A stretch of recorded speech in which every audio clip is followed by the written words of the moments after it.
Alors, je suis le professeur Amandine Gagne-Brunon, je suis infectiologue au CHU de Saint-Étienne et je suis ici au congrès de la SFSP parce que j'ai présenté le projet Prêve HPV, puisque j'ai participé à ce projet de recherche interventionnelle avec d'autres équipes en France et j'ai coordonné une partie de ce projet, l'une des composantes de ce projet de recherche interventionnelle qui visait à faire de l'éducation, de la motivation et de la mobilisation en milieu scolaire pour les adolescents pour l'acceptabilité de la vaccination HPV.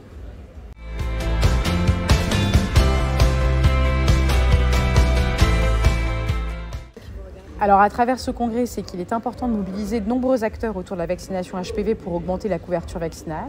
que la vaccination en milieu scolaire est probablement un bon moyen d'augmenter ces couvertures vaccinales chez les adolescents, à condition par contre de permettre aux adolescents, à leurs parents et au personnel des établissements scolaires d'être bien formés, bien informés pour la vaccination contre HPV.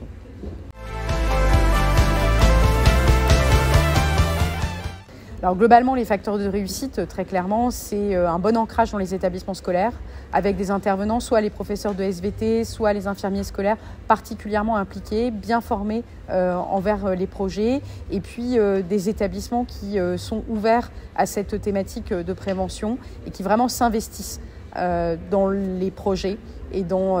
cette campagne de vaccination. La vraie question, c'est de savoir comment on peut passer de travaux de recherche finalement à vraiment de l'implémentation sur le terrain et que ce qu'on a fait, ce qu'on développe dans des travaux de recherche puisse être utilisé finalement au quotidien et